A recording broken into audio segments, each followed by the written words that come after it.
Nominees: Carla Campbell, nominated to the U.S. Court of Appeals for the Sixth Circuit.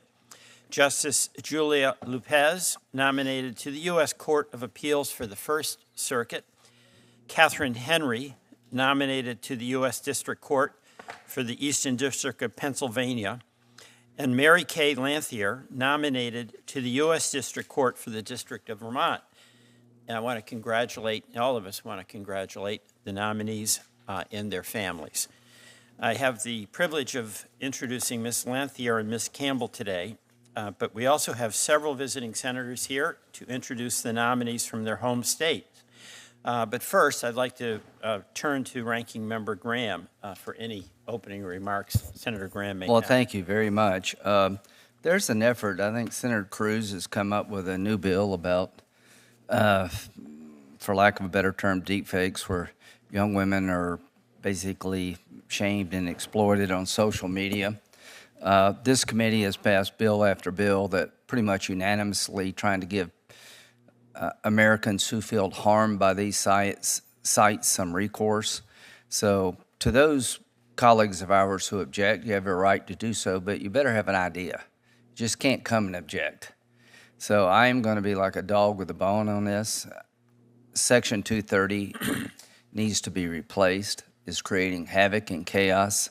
The next thing I hope this committee will do is have a hearing about sunsetting Section 230 to put it on a clock so we can get some of the attention of the social media outlets. They're never going to pay us any attention until they lose or think they may lose their legal liability. This is the most important thing domestically I think we can do in the near term because it is destroying this country. Depression among young girls is going through the roof. People are being abused on social media with absolutely no recourse. So, Senator Cruz, thank you for your effort. Senator Blackburn, everybody on this committee has worked in a bipartisan fashion.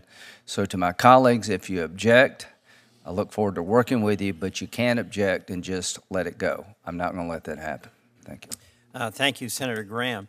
We'll now hear introductions for our nominees. And first is Senator Casey, who is here to introduce Ms. Henry. Senator Casey. Mr. Chairman, thank you very much. I want to thank you and the ranking member for this opportunity to speak before the committee today. I have the proud privilege today to introduce Kathy Henry, the nominee to serve on the United States District Court for the Eastern District of Pennsylvania. I'd like to thank her family and friends, particularly in her family, her husband Todd and her two children, Madeline and Zachary, who have traveled here today to support her. I'd also like to take a moment to acknowledge Judge Ed Smith, the judge whose seat Kathy's been nominated to fill and who sadly passed away late last year. Judge Smith was a man who dedicated his career to service as a 27-year Navy veteran, Court of Common Pleas judge, a federal district court judge, and I was proud to work with Senator Toomey to recommend and confirm him in 2014. Judge Smith made the Lehigh Valley a stronger community and a better place, and I'm grateful that Kathy Henry has agreed to continue to serve, I should say, in the Lehigh Valley should she be confirmed to this position. Here's part of Kathy's background. She was born in New Jersey, graduated from Drew University, earned her law degree from the District of Columbia Law School before she moved to Philadelphia. For over 25 years in the Eastern District, Kathy has dedicated her career to serving as a public defender, first with the Defender Association of Philadelphia, and then the Federal Community Defender Office. In 2008, after only 6 years in federal practice, she was promoted to senior litigator in the Federal Community Defender Office, and in 2018, she was invited to join the American College of Trial Lawyers, a highly selective organization widely acknowledged as the preeminent trial lawyer association in the nation. Her reputation and talent as a trial attorney has been matched only by her broader commitment to the legal community in the Eastern District, where she has mentored many young attorneys whose teaching at the University of Pennsylvania Law School, or I should say while teaching at the University of Pennsylvania Law School and Temple University Beasley School of Law.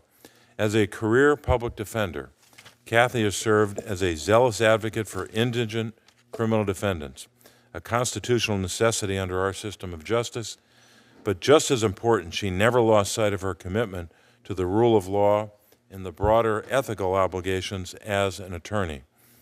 There is no better example of her standing in the committee than the letters of support submitted to this committee and signed by over 140 attorneys in support of her nomination.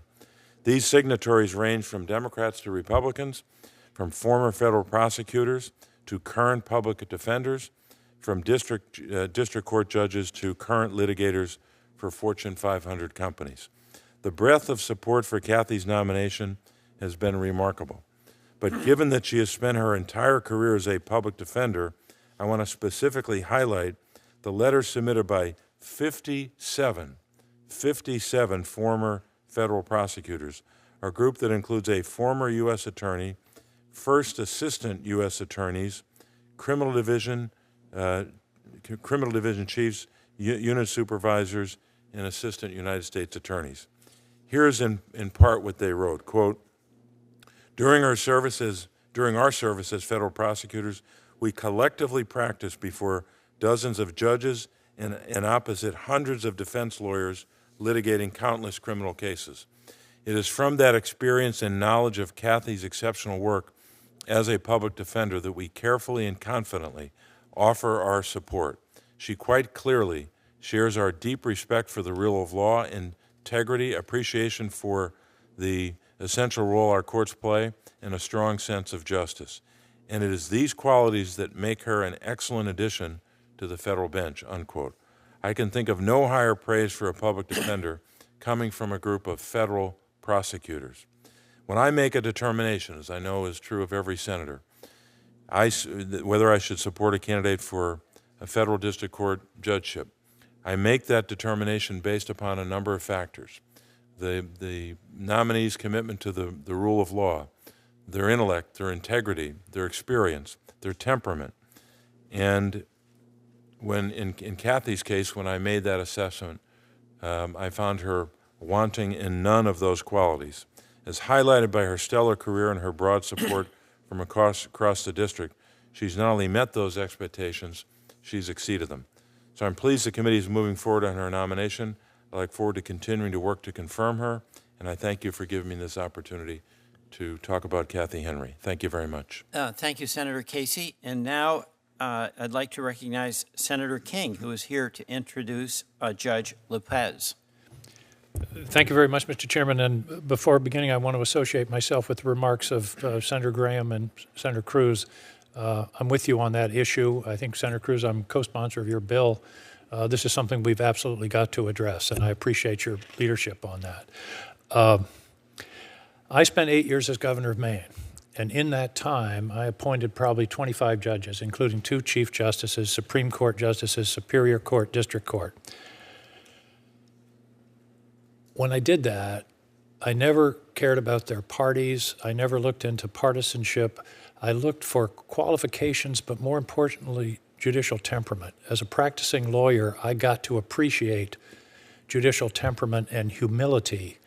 My least favorite courthouse was one with an arrogant judge.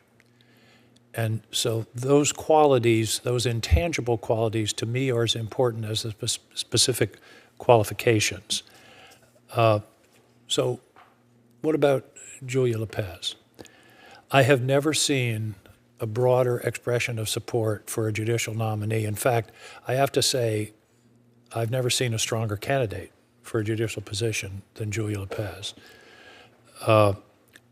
Unanimously well qualified by the ABA, an extraordinary letter from the Maine Bar Association, made up of lawyers from across the state, all parties, all backgrounds, extraordinary support. These letters are all in the files of the committee. I urge you to review them. An exceptional letter from the assistant U.S. attorneys that served with her in the U.S. Attorney's Office. She was a U.S. attorney, assistant U.S. attorney through 2 administrations, maybe 3. Again, no hint of partisanship. In that position in the U.S. Attorney's Office, she led the prosecution of sex trafficking and was a national leader in that area, and was also appointed chief of the appellate division of the U.S. Attorney's Office in Maine. Exceptional career there. She had a career as a private litigator, her former partners. I also got a letter this week from the governor, who had appointed her to the Maine Superior Court several years ago. Again, very, very strong recommendation. But perhaps the strongest recommendation for this committee is that she was unanimously confirmed by the Maine State Senate, which, again, I can assure you is made up of both parties. She was unanimously reported out by our Judiciary Committee in the state and then unanimously confirmed by the Maine State Senate. I think that is an exceptional data point that this committee should consider. This is a person who has demonstrated incredible experience, education, qualifications, and the letters that I've seen. I've never seen anything like them. People that have appeared before, from the district attorney who appeared before, from the Attorney General of Maine, talking about her being fair-minded, intelligent, capable. The district attorney says, I was always struck by the genuine care that she shows to everyone in the courtroom. As I said, this individual, Julia Lopez, I think is the best qualified judicial candidate I have ever seen. Oh, and I forgot to mention, in the file is a letter that I've never seen before from our two most recent retired Supreme Court Chief Justices, one Democrat, one Republican. I've never seen anything like that before. So you've got people who work with her in the U.S. Attorney's Office, Chief Justices, the Maine Bar, an extraordinary level of support, totally nonpartisan. And I think Julia Lopez would be an extraordinary, extraordinary member of the First Circuit. She is smart, capable, qualified, but also humble and has a perfect judicial temperament. I want to thank the committee for their consideration. I think this is a nomination that would do honor to this committee, to the Senate, and ultimately to our judicial system. Thank you, Mr. Chairman. Thank you very much, Senator King. And now I'd like to recognize Senator Sanders, who is here to introduce Ms. Lanthier. Senator Sanders. Thank you, Senator Welch and Ranking Member Graham. I am glad to be here to recommend Mary Kay Lanthier to be the next District Court Judge for the District of Vermont. I would also like to welcome Ms. Lanthier's family here today. She is joined by her mother, Violet, her husband, David, her children, Andrew, Allison, and Matt, and her granddaughter, Rona. Ms. Lanthier is a native Vermonter who has spent her entire career in her home state, including working as a public defender in Rutland for more than 15 years. Ms. Lanthier grew up in the state of Vermont with parents who ensured their children had a better life than they did and who emphasized the importance of serving her community. She learned that lesson well and has dedicated her career to being a public defender. In that capacity, she has fought for her clients to have a fair chance in the courtroom. If she is confirmed, I am confident that she will make sure that all of the people who appear in front of her are treated in a way that is fair and unbiased. Ms. Lanthier began her legal career as a judicial law clerk for the trial courts in Chittenden and Addison counties, where she developed a deep love and dedication for the work of Vermont courtrooms.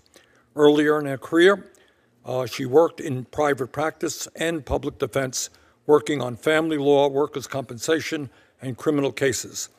Since 2007, she has served as a supervising attorney at the Rutland County Public Defender's Office. In that role and throughout her career, she has developed a reputation as a respectful and skilled attorney. Judges have praised her preparation, and opposing lawyers have written letters in support of her nomination. As one of those letters says, quote, Ms. Lanthier's compassion is a virtue that improved the administration of justice, end quote. In November, I was pleased to be joined by Senator Welch with input from Congresswoman Ballant in forming a nonpartisan Judicial Nomination Advisory Panel to fill this vacancy on the federal bench in Vermont. The panel was impressed by Mary Kay's career in public defense, her stellar reputation in the legal community, and her warmth and empathy. I was also impressed after interviewing her. One thing that struck me was not only her deep love of the law, but her deep love of Rutland, where this judgeship is based. For Mary Kay, I know there is particular pride in doing this important work in her hometown, the town that she grew up in, and for being a role model for the young people growing up there today about what is possible. Along with Senator Welch, I was pleased to recommend that President Biden nominate her for this position. She will be an excellent district court judge for Rutland and for the state of Vermont. I'm confident that she will treat everyone in the courtroom with the compassion, respect, and dignity they deserve, and I would strongly encourage this committee to report out her nomination favorably. Thank you. Thank you, Senator Sanders. We'll take a moment to pause to allow the senators to return to their other duties. And I thank all the senators for your gracious introductions. Thank you.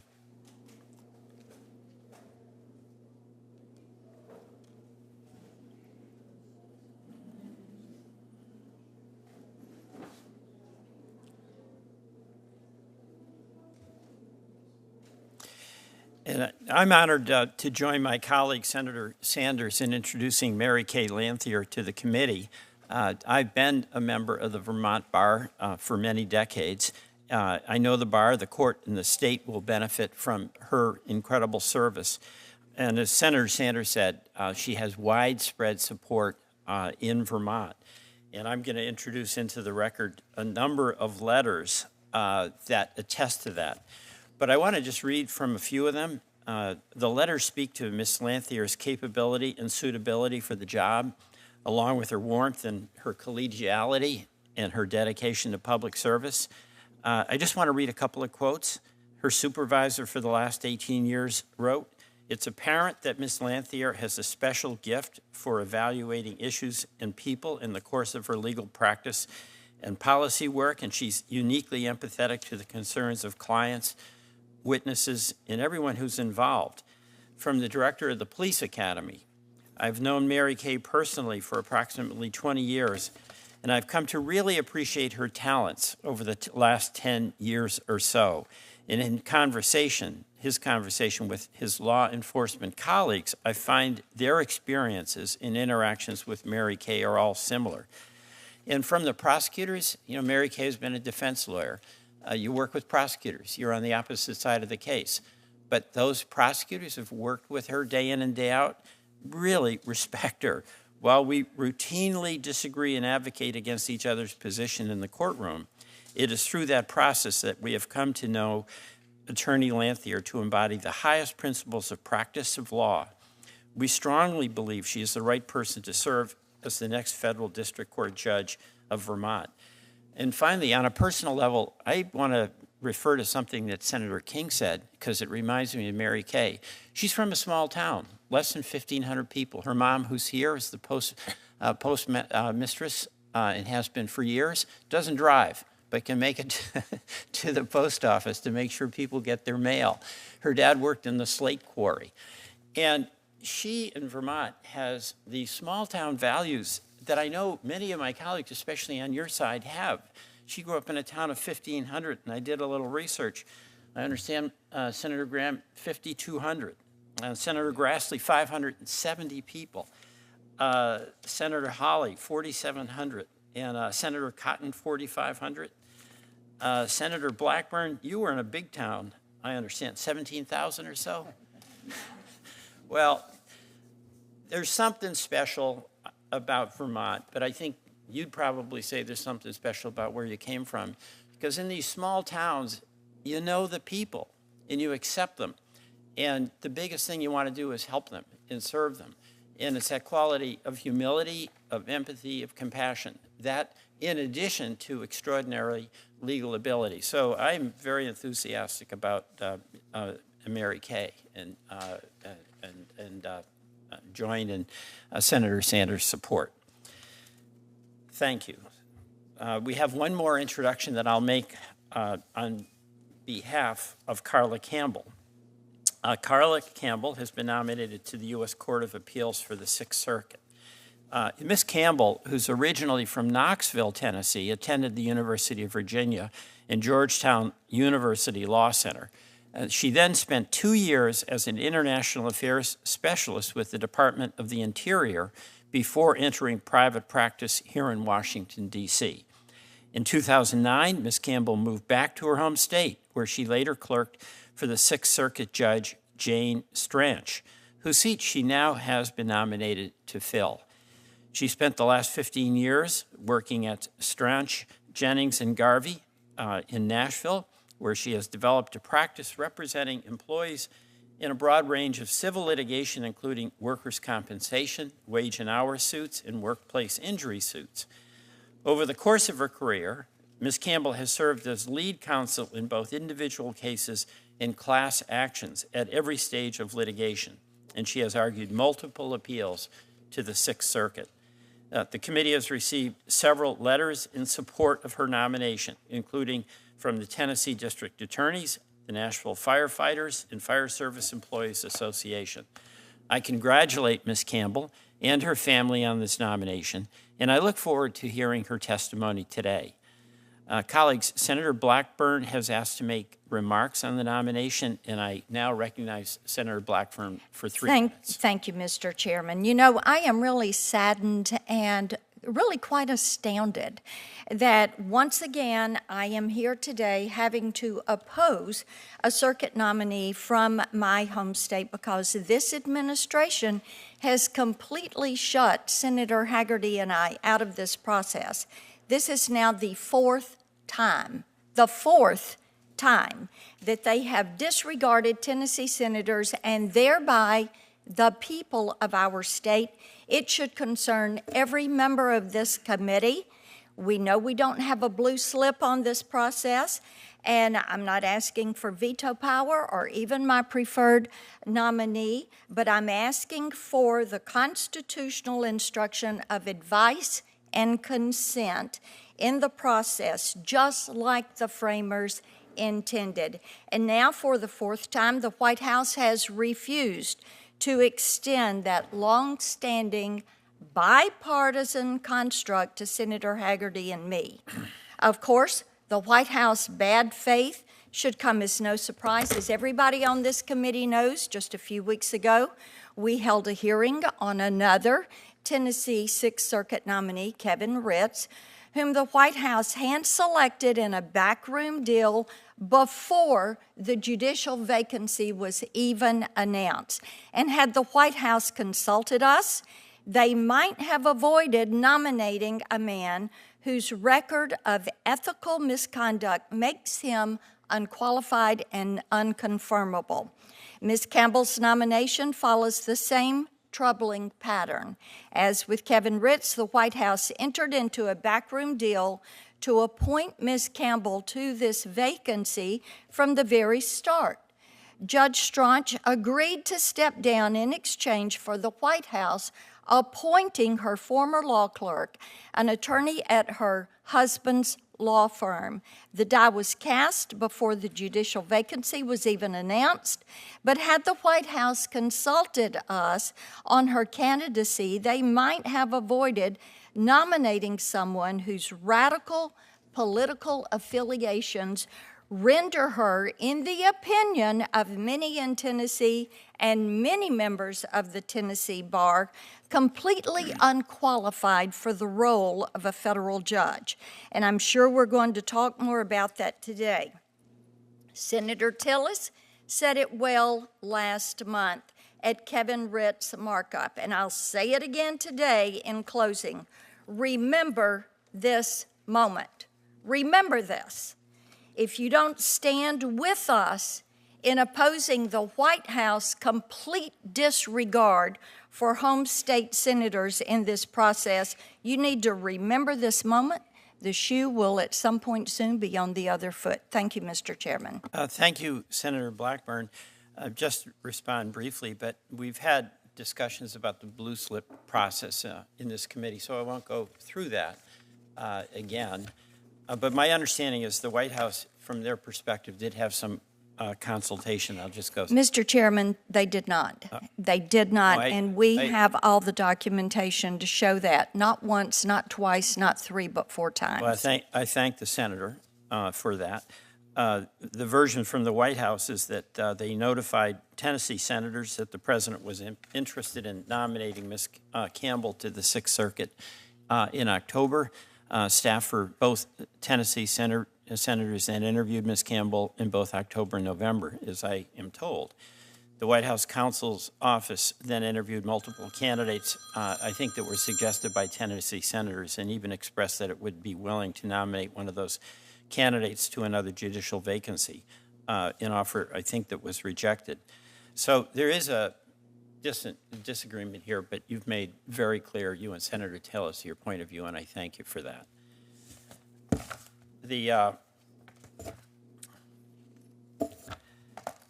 We will now impanel our first two candidates, and they are the circuit court judges. And I would invite the Honorable, give me one moment here. Ms. Campbell and Ms. Lopez can come to the table, and we will administer the oath. Mr. Chairman, Senator from Louisiana. while we're waiting for our nominees to come forward, I want to make a request, and obviously it's your call, but we don't often have two Court of Appeal nominees before us at the same time.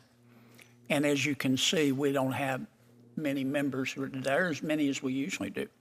And I wanted to ask the chair if you would consider giving us, instead of 5 minutes to question both nominees, giving us 7 or 8 minutes. Would that be okay? Nope, I won't rule on that until let's get going and see how we're doing. But I see your point, and we don't have many, but let's. I recommend you consider that. Pretty please.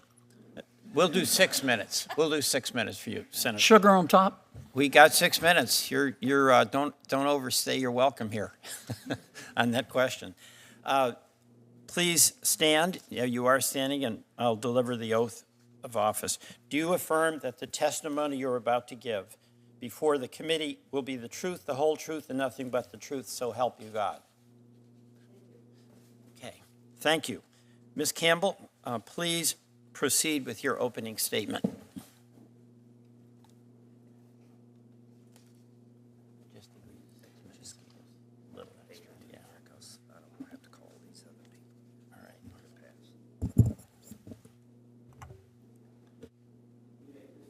Thank you.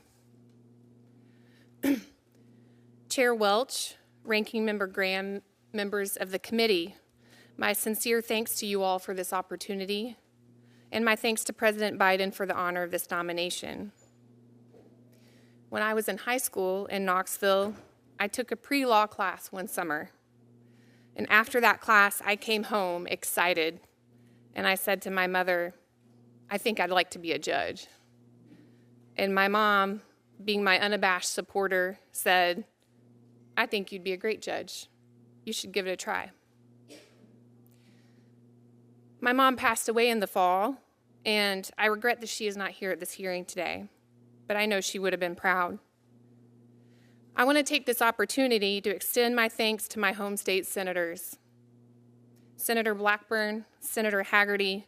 My mom's death came in the middle of my interviews with your staff for this position, and the folks in your office treated me with incredible empathy, sending condolences and kind notes. I have carried those notes with me these last few months, and they remind me how lucky I am to be a Tennessean. Many people have supported me today on my journey in this process, and I want to take a moment to thank them as well. My dad, Eric, who raised me, never to give up and always to keep fighting. My work dad, Jim, and all my colleagues at my firm. To the dozens of colleagues in the bar, friends, clients who have supported me and advocated for me, thank you. Here with me today are my longtime friends, Sarah and Courtney, and my husband, Edwin.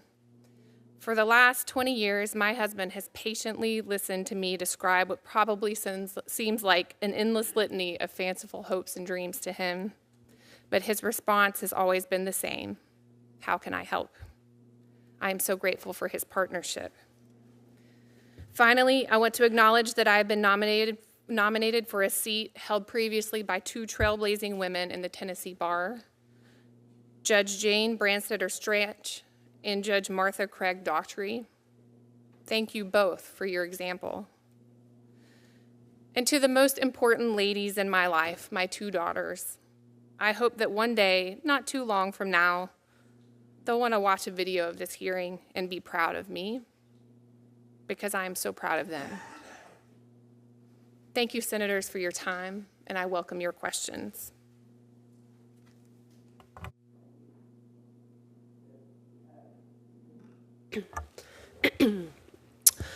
Good morning. I wish to thank Chairman Welch and Ranking Member Graham for convening this morning's hearing. Thank you to Senator Collins and Senator King for their distinguished service to the people of Maine. And thank you to Senator King for his kind introductory remarks. Finally, thank you to President Biden for the honor of this nomination. I am truly humbled to be here. I am joined today by many of the most important people in my life. First, my husband, Nolan Reichel, who has been my best friend and partner for nearly 20 years. His unwavering support has made all good things possible. I am so grateful for the life and family we have built together. Our two children, the lights of our lives, are here as well. I think they're reading in the back now. We are so proud of their kindness, intelligence, and creativity. They are both avid baseball players, and although they have been very excited about the opportunity to visit the Senate this morning, I think they are even more excited about our planned trip to the Nationals game this afternoon. I am also joined by my parents, Nancy Ziegler and Kermit Lopez, who've inspired me with their dedication to serving others. My mother was an attorney in private practice who served 2 terms on the State Environmental Board. She also spent years as a public high school debate and mock trial coach, teaching many young people how to find their voices. My father, who is currently a senior judge on the First Circuit, has been a judge for nearly 40 years. His devotion to the law stems in part from the example set by his own father, my grandfather, who was a state trial court judge in Pennsylvania. Over 100 years ago, my grandfather was brought to this country as a young child by his parents, who were fleeing violence and anti-Semitism in Eastern Europe. In their wildest dreams, they could not have imagined that first their son, then their grandson, and now their great-granddaughter would have the opportunity to serve as judges in this great country. Also here today is my cousin and one of my biggest champions, Jill Moser, and my dear lifelong friend, Sharon Light. My sister Erica, my brother-in-law Dario, and my nephew are watching from home, as are my Aunt Joy Moser and many other extended family and friends. I thank them all for their love and support. I would like to thank Judge Diana Motz of the Fourth Circuit Court of Appeals, for whom I had the privilege of clerking. She remains a model for me of judicial temperament, diligence, and integrity. I would also like to thank the many lawyers and judges from whom I have learned so much over the years, especially my colleagues at the U.S. Attorney's Office and in the Maine Judicial Branch. And finally, I wish to express my gratitude for the entire Maine court family, including my excellent law clerks, Alexa and Kim, and the members of the clerk's office who work so hard every day for the people of Maine. It is a privilege to serve with all of them. Thank you again for the opportunity to be here, and I welcome the committee's questions. Thank you. And the members are going to have 5 minutes, but I'll try to be a little tolerant on that given the number of folks who are here. Mr. Chairman, would you consider a second round? Not yet. Let's see how we do. So I'll start. Ms. Campbell, you graduated from college and joined the Peace Corps, where you served for 3 years as a volunteer in Ecuador. That's a wonderful experience, I'm sure. Can you just describe to us, A, how you made the decision to join the Peace Corps, and B, what that has done to affect you in your day-to-day work now? Senator, thank you for the opportunity to talk about a really wonderful experience in my life serving as a Peace Corps volunteer. I always knew that I wanted to go to law school. I thought that I didn't want to go straight through law school. I wanted to take some time off, and that was an opportunity that that seemed interesting to me. On the backside now, I can tell you that it was an experience that had an incredible impact on my life. Living in a place and seeing firsthand how lucky I am to live in a country and practice law in a country where we have a functioning judiciary and a constitutional system, something that we are so lucky to have that others do not have. And a lot of your work has been complex litigation at the appellate level. Can you talk about that and how that's going to inform you should you be confirmed to serve in this position? Senator, I have had a pretty broad range of appellate experience, mostly at the Sixth Circuit, but in the other federal circuits, some of the other federal circuits as well. I am largely an ERISA practitioner, and I often appear before panels. Not a lot of people practice ERISA. It's a niche area, and have the experience of really engaging in productive debate and back and forth with the panels. And certainly that has informed my idea of how I would be if I were fortunate enough to be confirmed, civility and engagement with the litigants before me. Thank you. And Judge Lopez, as an assistant U.S. attorney in Maine for over a decade, you prosecuted a range of crimes, and some of the ones are the horrible crimes of sex trafficking and sexual exploitation of children. Could you explain to the committee how it was you were drawn to that work and what you learned from it? Thank you, Senator, for that question and for the opportunity to speak about something that I'm truly passionate about. I did have the privilege to serve my community as an assistant United States attorney for more than a decade. And when given the opportunity to serve as a human trafficking coordinator for the office, I jumped at that opportunity. I became a prosecutor in part because I did want to help protect the community. And those who are victimized by sex traffickers are some of the most vulnerable in our community. Young women and children who are exploited and forced into commercial sexual activity. In that role, I worked with an extraordinary team, including some of the most dedicated and talented law enforcement agents one could ever meet. And together, we were able to hold to account those who do exploit the most vulnerable among us. It's work that I'm very proud of. One of the last things I did, in fact, before I left the U.S. Attorney's Office was co-author an article for federal prosecutors nationwide on how to build a successful human trafficking practice, and my hope is that that will serve as a useful guide for others who would like to do that important work. Thank you. And then, so you went from an advocate or prosecutor to serving as a superior judge and now potentially appellate court judge.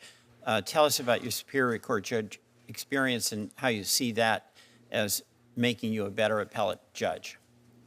Thank you, Senator. As a member of the Maine Superior Court, I preside over a wide range of civil and criminal matters, including by conducting jury trials.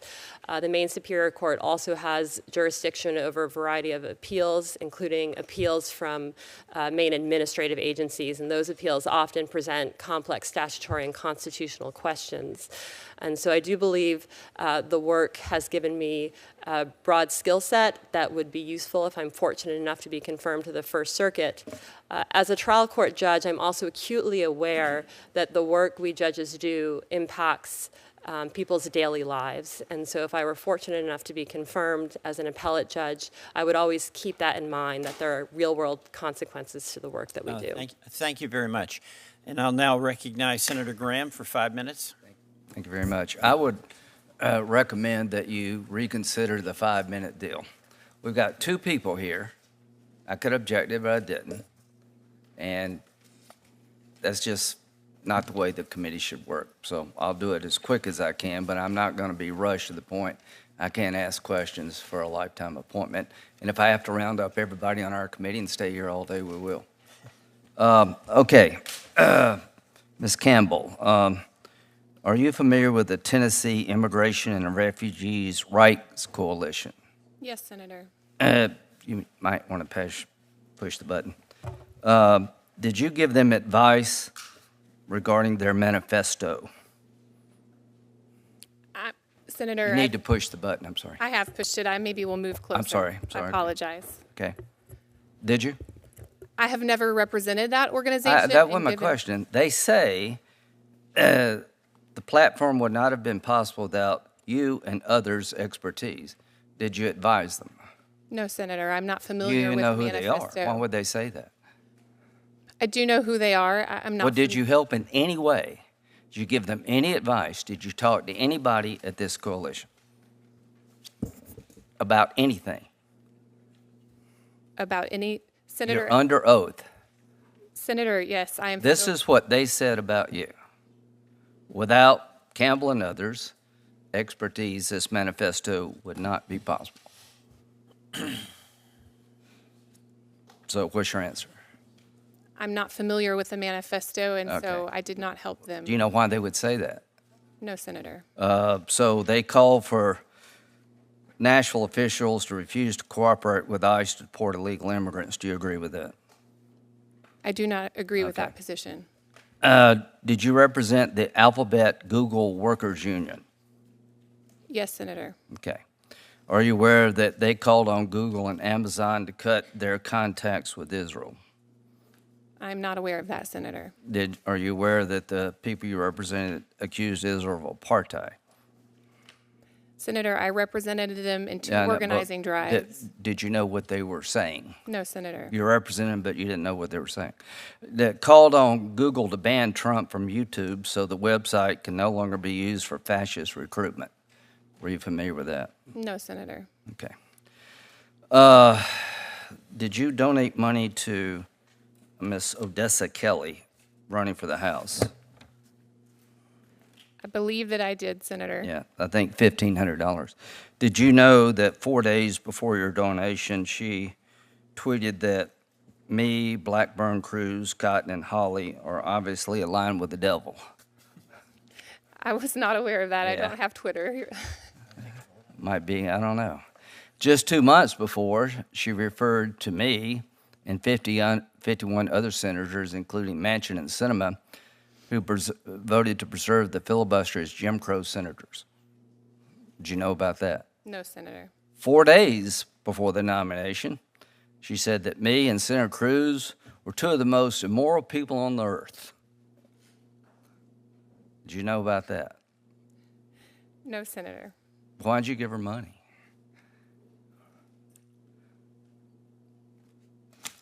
Okay, thank you. Ms. Lopez, is that right? Lopez, I'm sorry. Okay. Speaking about sexual abuse of children, you were a judge in State versus Smith. He was sentenced, let's see, he had 12 charges of sexually abusing 2 minors, 1 4, the other 9, to a 12-year sentence with 6 years suspended. Are you familiar with that case? I am, Senator. According to public reporting, and the prosecution asked for 15, is that right? Senator, my recollection is that I imposed the exact sentence that the state asked for in the Smith case. We don't have it that way. According to public reporting, Judge Limp sentenced a man convicted of 12 charges of unlawful contact with minors. The defendant would rub his fingers in a circular direction in and on the vagina of each child, and he did so repeatedly. According to public records, you said, people are complicated. I have frankly been offered very little insight as to how or why this happened. What I can say is that this is a very tragic situation of a person who has a lot of good in him, having done a very reprehensible thing to 2 young children, causing extreme damage. What was the lot of good? Senator, in that case, the bulk of the time at sentencing was spent describing the damage that the defendant had done and how reprehensible his conduct was. You cut his sentence, you suspended half of the sentence. Is it your testimony that's what the prosecutors asked for? Yes, Senator, I did just review their sentencing memo, and that is my recollection. We'll check and see. If I'm wrong, I apologize. You presided over a case where a mother was charged with manslaughter, killing her 14-month-old baby by exposing him to fentanyl, enough in his system to kill 4 adults. Her house was being used as a fentanyl distribution center. There was enough fentanyl, the whole room was covered in fentanyl. you sentenced the mother to 4 years in prison because you concluded the mother acted with criminal negligence, but not recklessly. You don't think it's reckless to expose your child to fentanyl enough to kill 4 adults and to have the house the child lives in to be a distribution center for fentanyl, packaging and selling fentanyl? Senator, the sentence I imposed in that case was 10 years. I reviewed a great volume of evidence, and what I concluded is that she had 4 years in prison. Did you suspend it? Senator, it was 10 years. Under Maine law, for those charges, the only way to impose any supervision conditions upon release is to suspend a period, and it's a required part of the Maine sentencing structure. Could you have imposed more? What was the maximum sentence? The maximum sentence for manslaughter, Senator, is 30, but it's 0 to 30, and criminal negligence, that was a case of criminal negligence. That's the least culpable type of So manslaughter. if you said you ruled out reckless, would that have given you more sentencing authority? Senator, that would be a more culpable type of manslaughter. So you believe that it was not reckless for a mother to use the home the baby is in as a crack distribution center, exposing the child to 4 times enough fentanyl to kill an adult, 4 times to kill an adult? Senator, the evidence showed that she was threatened into... Thank you. Thank you, Senator. Thank you. Chair recognizes Senator Grassley.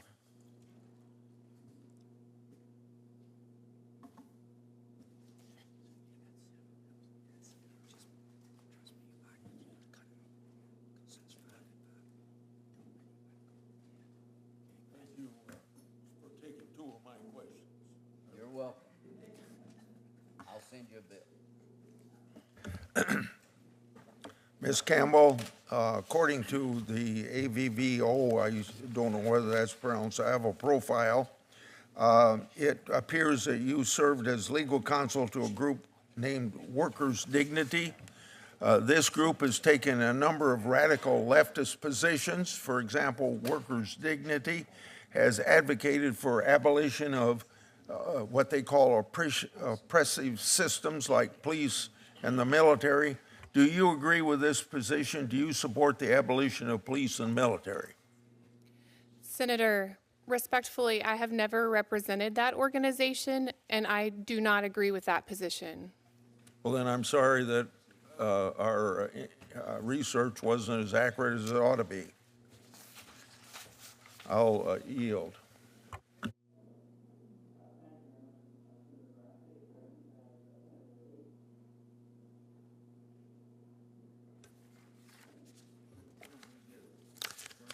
Ms. Campbell, I'd like to start with you if we can. According to FEC reports, the largest donation that you've made to a candidate is a $1,500 campaign contribution to Odessa Kelly, a candidate from the Tennessee 7th Congressional District.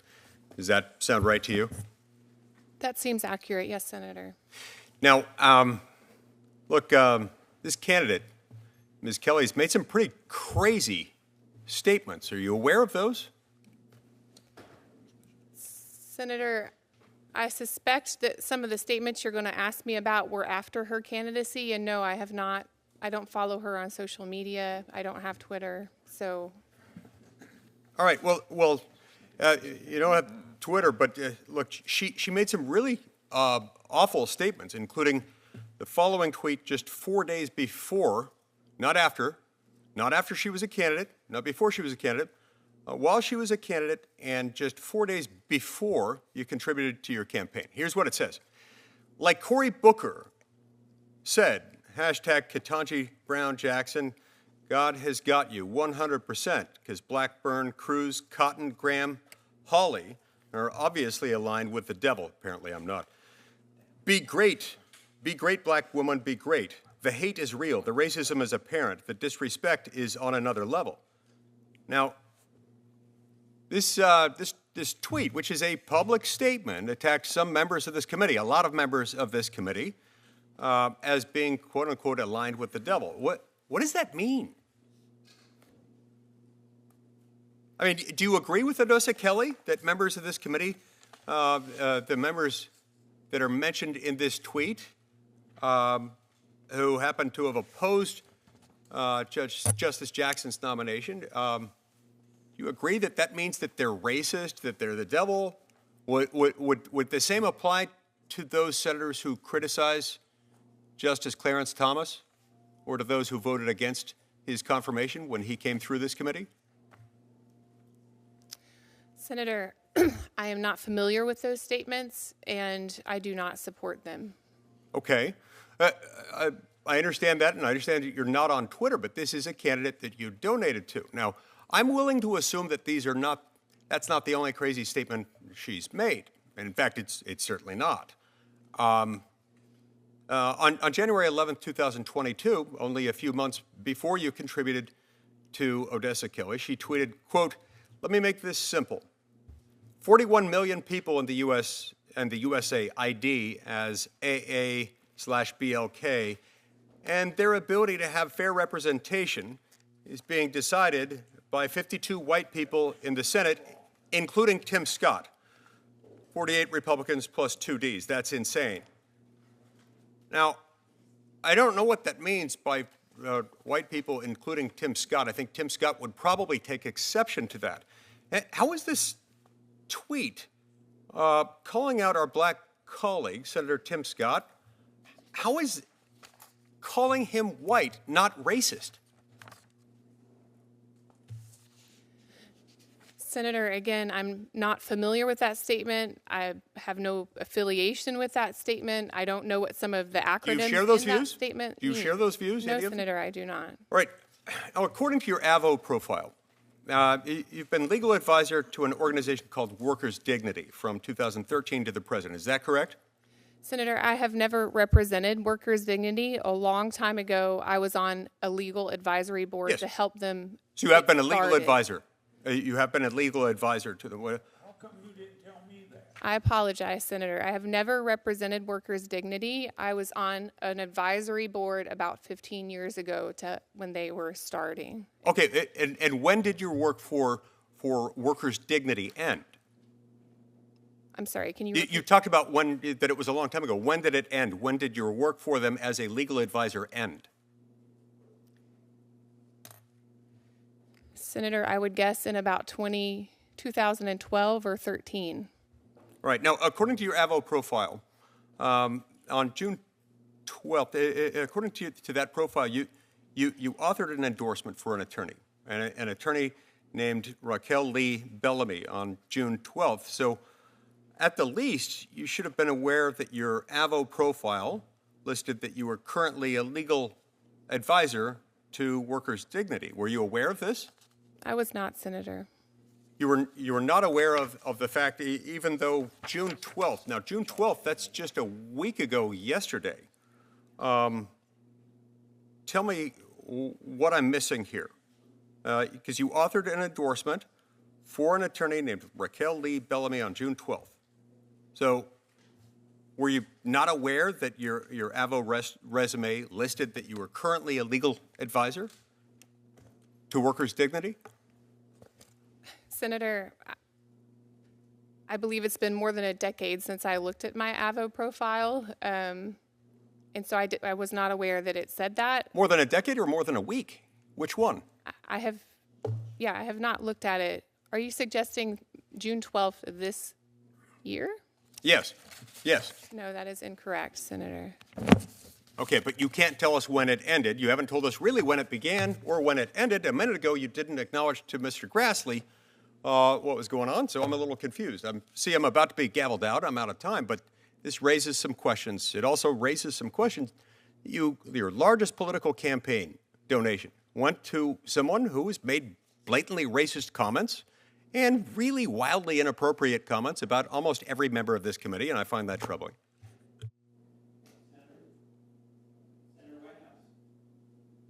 Thanks. Can I, first of all, welcome. Glad you're here. Wish you well. This is a bit of an ordeal that you have to go through as part of the process. Let me ask you a little bit about juries, if I may, because I think we've had a concerted assault on the jury process by the Supreme Court across a whole variety of ways that has the effect of helping to immunize particularly big corporations from accountability to juries. If you're a big corporation and you can come into a president's office, to the Oval Office of a president who you helped get elected, you have very considerable clout to have your way.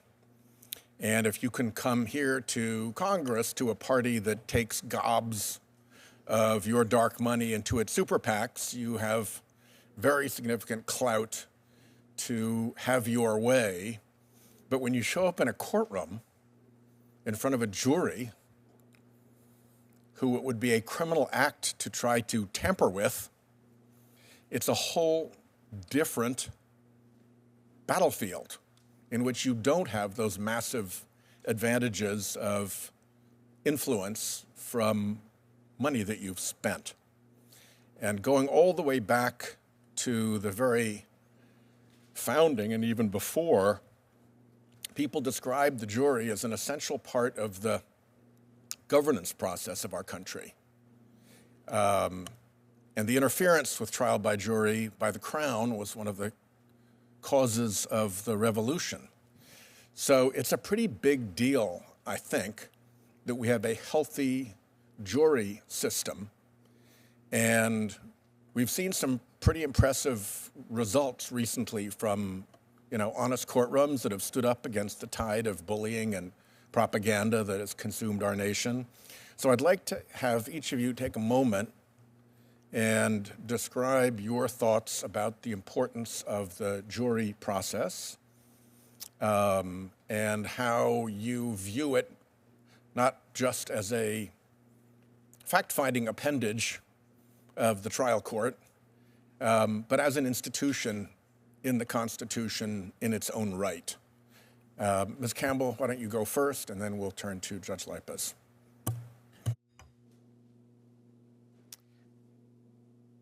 Senator, I share your beliefs about the importance of the jury system in our judiciary. The right to a jury is enshrined in both the 6th and 7th Amendments in the criminal and civil side. I believe that juries are underutilized in civil litigation. Thank you. Thank you, Senator. I agree with you that the right to a jury trial is a fundamental component of our democracy. One of the best parts of my current job as a trial court judge is working with juries. I love jury selection and I love presiding over jury trials. And at the end of every jury trial, I do go back and speak with jurors. And what they tell me uniformly is that they found that it was an inspiring process, that they enjoyed being able to come into the justice system and see how it really works, and that they always take their oath to render a fair and impartial verdict very seriously. And so I agree with you, it's a critical component of what we do in the justice system. Well, thank you. In my role as U.S. Attorney and as State Attorney General, I did the same thing. I made it a practice to speak with juries as they were after they had delivered their verdict, and also grand juries after they had concluded their term of service. And even where the substance of what they'd had to listen to was pretty horrifying, which it sometimes was in, child predator cases and so forth, as you said, they've inevitably felt inspired by the opportunity to serve, even in a kind of dingy jury room, even with snacks out of a coin machine, even with, some of the ways in which we don't make them feel important. So I just hope you'll keep that spirit with you in the decisions that you make. It is founded bang on in the Constitution and also in the key documents that surrounded the revolutionary era. So thanks very much, and I will yield back. Mr. Chairman. Thank you, Senator Whitehouse. Senator Cruz. Thank you, Mr. Chairman.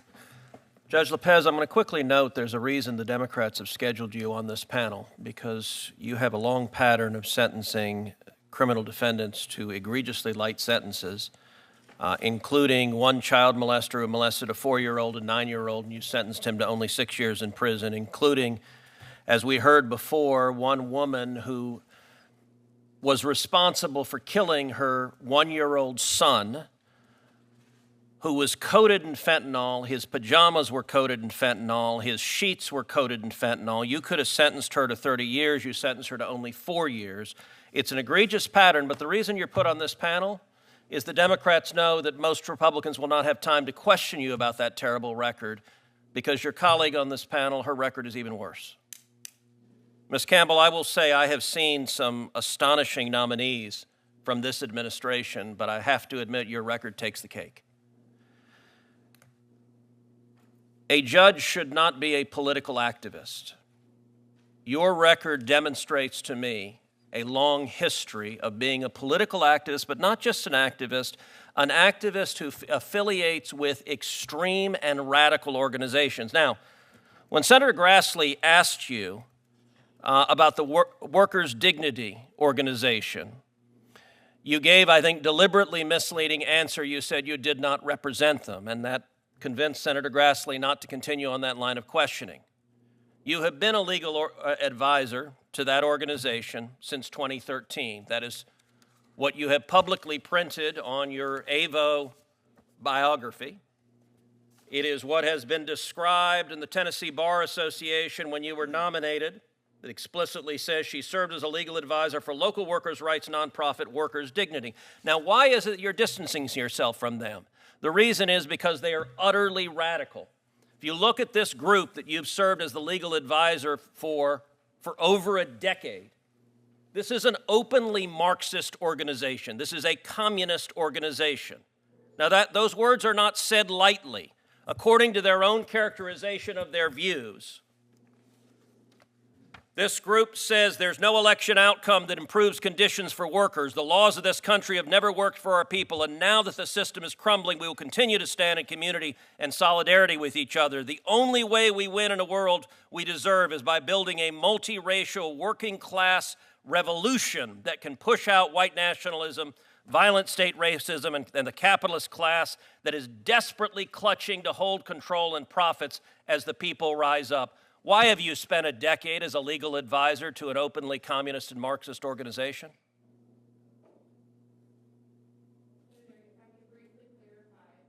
I don't think your microphone's on. I apologize, Senator. If I could briefly clarify, more than a decade ago, probably for the course of 2 or 3 years, I served on an advisory board that helped this, at the time, was supposed to be a nonprofit workers' rights organization get set up and get started.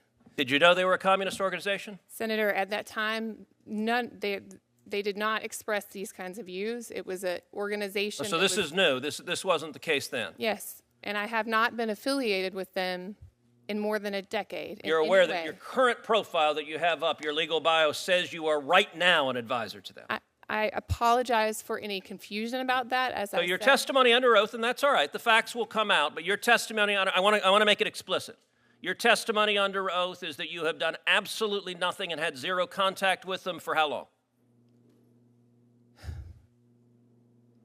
I have not served on their advisory board for... You've done absolutely nothing and had zero contact with them for how long? Please answer the question. Many, many years. Senator. How many? I don't know, sitting here today. It's been many years. If you look at other statements from this organization, because they are radicals. They are radicals. If you look also, this is the same group in 2020. They called for abolishing ICE, abolishing prisons and detention centers, and abolishing the police. Why did you volunteer for a communist organization that calls for abolishing ICE and abolishing the police?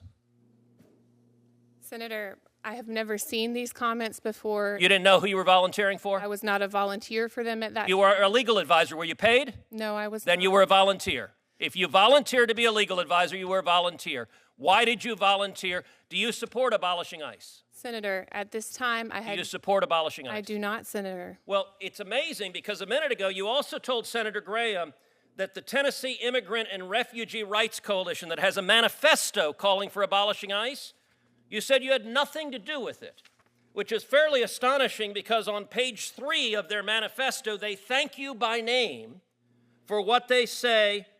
We would like to thank the following individuals and organizations for their thoughtful feedback and input. This platform would not have been possible without their expertise. Are they lying? Senator, I'm not familiar with that manifesto. Are they lying?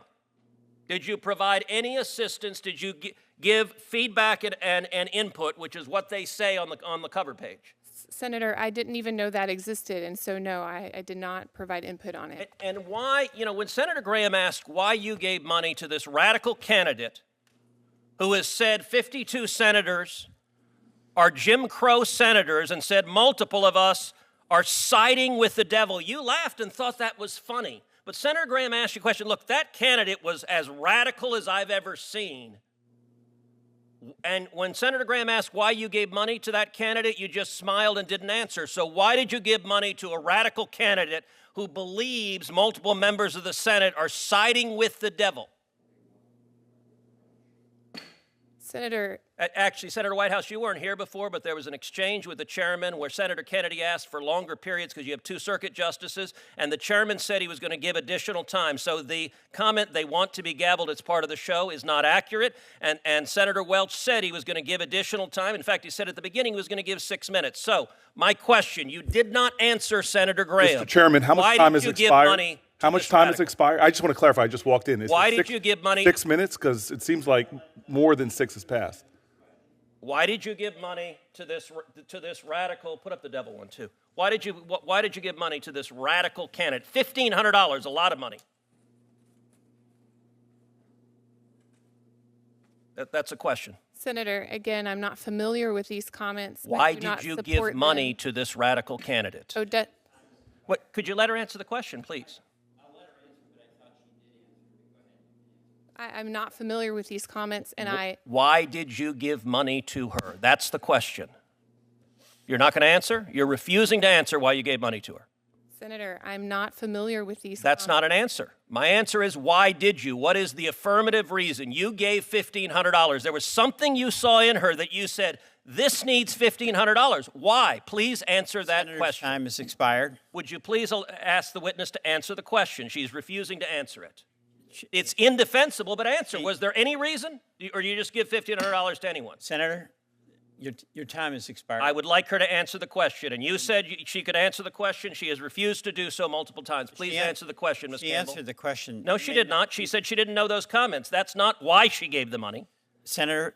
Can I ask you why she gave the money? No. You don't know because she hasn't answered. Are you going to answer, Ms. Campbell, or does this committee not deserve to know why you gave money to a radical who says we are aligned? Mr. Chairman, I have a lot of other senators have busy days. Can we get on with the next person? So you don't want an answer to the question either, Senator Booker? I just want to say for the record. Are you able to answer the question, Ms. Campbell, or do you believe this committee doesn't deserve an answer to that question? Mr. Chairman, you're silent. You're just refusing to answer. Who's next? The senator's time has expired. If the senator doesn't like the answer, it's not an answer. She sat there silently and has not spoken. That is, by definition, not an answer. Senator from Connecticut. Thank you. Thanks, Mr. Chairman. You've been asked about your sentencing, Judge Lopez. Could you talk a little bit about your philosophy of sentencing? Because I think it's important for the committee to hear more fully how you approach what I think is one of the most important responsibilities of a judge. Thank you, Senator, for that question. I practiced extensively as a federal prosecutor, so I'm quite familiar with the federal sentencing system. The state of Maine sentencing system that I now work under is quite different. We don't have sentencing guidelines. Instead, in the state of Maine, we have a 3-part methodology that we are required by statute to follow. In every case, I look carefully at the factual record. I make factual findings as dictated by the evidence before me, and then I follow the 3-part sentencing methodology. The third part of that methodology requires the court to consider whether to suspend a portion of the sentence so that the defendant can be on probation conditions. The Maine system does not have supervised release for most crimes the way that the federal system does, and so the only way to place an offender on probation conditions after release and to supervise them in the community is to suspend a portion of the sentence, and that happens, in my experience, in the majority of Maine cases. In every case, I listen carefully to the parties, to the victims, if it's a crime involving victims. And in many cases, I have imposed sentences that the state has asked for. And I view each case on its own and impose a sentence that is dictated by the evidence and the statutory factors. And I think that's important. You try to individualize a sentence. I've been a prosecutor, U.S. Attorney and Attorney General. And sentencing has, in part, justifiably, a punishment aspect. Society demands that there be some suffering on the part of people who commit a crime. That's, in part, why we deprive them of their freedom. But it also is supposed to have some corrective effect on the individual. It used to be called rehabilitative. And unfortunately, all too often our prisons fail to provide either job skills or education or health care in many different ways. As you look at an individual, is the factual background that you consider partly whether that person is going to commit another crime or become a productive member of society? Senator, that's something I'm required to consider under the statutory factors set forth by Maine law, the individual history and characteristics of the defendant, including any criminal history, any past failures on probation, and the prospects for rehabilitation, and then, of course, the nature and circumstances of the offense. And so in each case, I consider all of those factors as I'm required to by Maine law. Thank you. I really appreciate that very thoughtful answer to a question that I think becomes embroiled in the politics of the moment, but really faces this committee in the way that we make laws and faces judges literally every day in courtrooms all around the country, in state courts as well as federal courts. I really appreciate both of your service to our country. Part of your service is appearing before this committee. Not pleasant, not fair. Welcome to our world. And I want to thank you and commend you for being here to participate in the very constructive and thoughtful way that you have done. I would invite either of you, feel no pressure to do so, to add any comments that perhaps you haven't been able to conclude because you've been interrupted. If you want to say something in addition to explain, provide further answers, please use the balance of my time to do so. Thank you, Mr. Chairman. Thank you, Senator Blumenthal. Senator Kennedy. Thank you. Thank you, Mr. Chairman.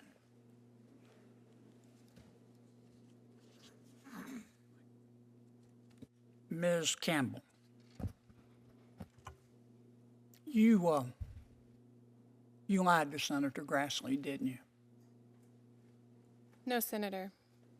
You told Senator Grassley that you've never represented workers' dignity, didn't you? That is correct, Senator. That's not true, is it? Senator, I have never represented that organization. Yes, ma'am. That's not true, is it? Senator, it is true. I served for a period of 2 or 3 years, more than a decade ago, on an advisory board to help them set up as a nonprofit. In fact, you were so supportive of workers' dignity that not only did you represent them, you didn't charge them a fee. Isn't that correct? Senator, when I was on their advisory board more than a decade ago, I did volunteer my time. Right. You know what this is? Do you recognize that picture? No, Senator. This is from Workers' Dignity's website. There you are, right here. It's got your name.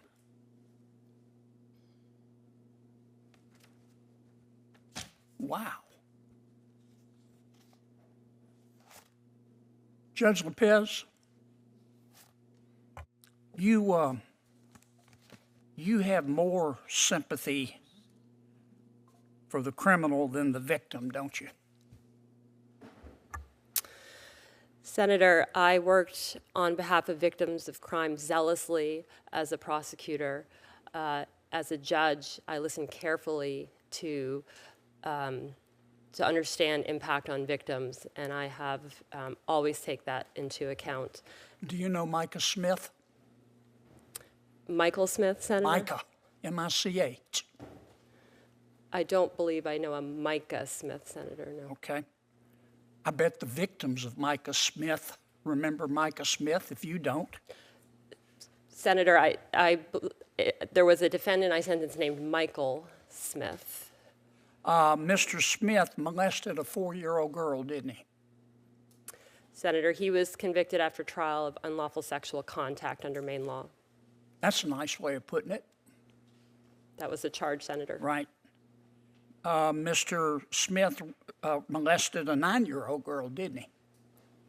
Senator, again, he was convicted of unlawful sexual contact against 2 children. In that case, I did impose the sentence the state requested. At oral argument, this is how Mr. Smith's conduct was described. Quote, you heard this testimony.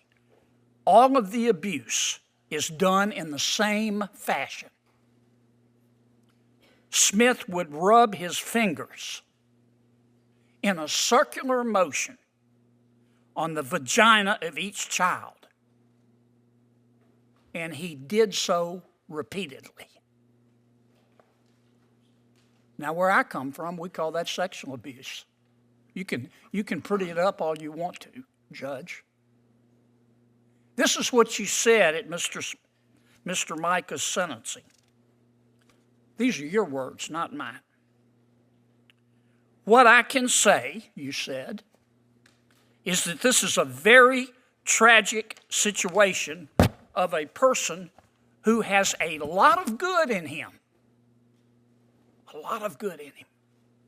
Having done a very reprehensible thing to 2 young children causing extreme damage. Did I read that correctly? Senator, in that case, I imposed the sentence the state requested. Did I read that, your quotation correctly? Senator, that I think is a portion of what I said at sentencing. My focus was on... But the words I read, are they correct? That's what was reported in the paper, Senator. I have not seen a transcript of the sentencing. I bet the victims remember, Judge. You might have forgotten, just like you forgot his name. But I bet the victims remember. And then you handed down a sentence. You gave Mr. Smith 12 years, but you suspended 6 of them, didn't you? Senator, that was at the recommendation of the state because but it was your ruling. Did you? Is that an accurate statement of your ruling? Senator, I accepted the state's recommendation that 6 years should be suspended so that Mr. Smith would be required to participate in sex offender treatment. I appreciate the lengthy explanation, but I think it's a pretty simple question. That was your sentence, right? Yes, I imposed the sentence the state requested in that case. Are you familiar with the Bangor Daily News? I am the Bangor Daily News, Senator. Right. Did you read the article they wrote, quote, light sentences send a message that domestic violence does not matter, end quote. You remember that article? I have read it, Senator. I believe it mischaracterizes a case that is That described. article was about you, wasn't it? My recollection, Senator, is that it described several different cases. The case that I worked on that was described there, the defendant in that case was acquitted by a jury of the most serious conduct, and that was not reflected in that article. And so the newspaper got it wrong. that was an op-ed that I believe misunderstood what happened, which is the jury acquitted the defendant of the most serious conduct that he was charged with. I was not the fact finder in that case, and so at sentencing, I was bound by the jury's verdict. Let me ask you, I'm going to run out of time here. I wish I had more time for you, Ms. Campbell, but I've seen a lot of activist judges, and I'm not saying you're the most activist, but the list you're on, it sure doesn't take long to call the roll. Let me finish with this question. I'm going to end as I began, Judge Lopez. You have more sympathy for criminals than victims, don't you? Senator, I have the support of the Maine Coalition to End Domestic Violence and the Maine Coalition Against Sexual Assault. I believe that support is a reflection of the work I did as a prosecutor, as well as the care I take with cases involving victims as a judge. You're embarrassed to answer my question, aren't you? Thank you to the nominees for being here. I'm sorry that I was unable to preside, but in the capable hands of my colleague, Peter Welch. Judge Lopez, would you like to complete that sentence you were starting about the support you have from prosecutors as well as defenders?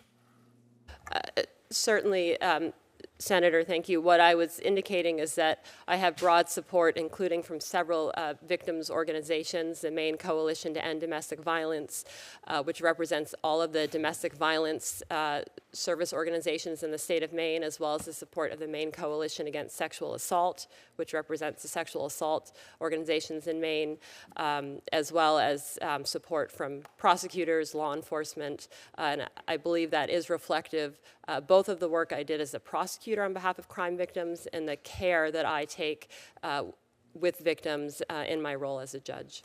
And you presided over approximately 21 trials, civil, misdemeanor, and felony matters? Yes, Senator. 70% were jury trials and 30% were bench trials. And I take it that the endorsements which you received reflect on your entire career, not on any one specific case. That's correct, Senator. That's the difference between the real world and this committee. If you have said something in high school in this committee, be prepared to defend it. And it may define your life for some members of the committee, not for me. I think there's much more to life than one ruling or one observation in an article or whether you were an advisory member of some committee. Ms. Campbell, that's the situation you face, is it not, with this organization that's been the subject of questioning today? Could you explain your relationship with that organization? Thank you, Senator. Approximately 15 years ago, 10 to 15 years ago, I served for a couple of years, 2 or 3 years, on an advisory board for an organization that was at that time getting off the ground, and I understood it to be a nonprofit group that would help low-wage workers by providing them with information about their legal rights. And that was something that I supported and volunteered my time for. In recent years, I have not had any involvement with that group because I believe that they have strayed into the political sphere rather than staying with their original mission to support workers. And so I'm not involved with them anymore, Senator. Did you represent them as a lawyer? No, Senator. So though your photo may appear at their website, that does not suggest that you misled this committee? Correct, Senator. I'm open in that I served on an advisory board early on in my career. I wonder how many of us as United States senators, where our parties every 4 years issue a platform taking positions on issues, would like to be held accountable for every aspect of those platforms because we're members of the party. You know, when it gets right down to it, if I don't write it, and if I don't say it, and I don't subscribe to it, I shouldn't be held accountable for it, period. And yet, there seems to be a double standard when it comes to nominees before this committee. If you were part of an organization which at any point put out a press release, you're being asked to defend it. It's okay to be asked, but I think there reaches a point where it's unreasonable to subscribe every single thought uttered by some other person as your own. Each of us have a right to stand up and say what we truly believe in. Tell me, Ms. Campbell, about your experience and when it comes to serving in court and as a lawyer and the kind of support that you have. Thank you, Senator. I largely have a plaintiff's side practice, and it has been my privilege to represent folks from across the state of Tennessee, a lot of low-wage workers, federal benefit trust funds and fiduciaries of those funds who are helping to protect pensions for workers. I have represented victims of crimes. Recently, I have represented district attorneys general across the state of Tennessee in civil litigation, and some of my clients have provided letters to this committee as well. Do you have the support of prosecutors as well as defense bar? Yes, Senator. Those are a matter of record for Yes, Senator. those who want to read them. Mr. Chairman, I yield. Thank you. Senator Blackburn. Thank you, Mr. Chairman.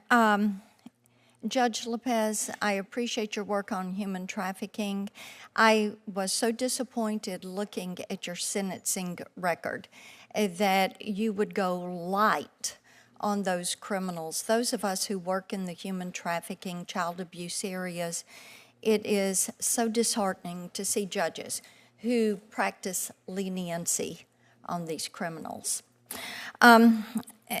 Ms. Campbell, it's nice to meet you. You and I have never met, and Senator Welch, said the White House said we had interviewed her. We've never met, and no, we did not interview her, so we may want to correct the White House record on that. Ms. Campbell, have you ever been a judge? No, Senator. Do you mind using your microphone? And so you have no experience. You have appellate law experience, but no experience as a judge. Senator, I have argued numerous times before the Okay, court. but you have no experience as a judge. I want to go back to the Tennessee Bar Association. When your nomination was announced, and by the way, this was a deal that was worked out before the vacancy was ever announced. We heard about it from plenty of people in Nashville, that this is exactly what was going to happen, that the deal was done. And I'm sure you're probably aware of that. Weren't you aware of that? Senator, I was not. Okay, the Bar Association does note your work for workers' dignity. Did you ask them to correct that since you've said you never worked for them? I have not asked them to correct that. Why did you not? I wasn't aware that it said that. Oh, so the TBA Law blog is sent out, and you read it. I assume you read it. And did you note the inaccuracy? And did you ask them to correct it?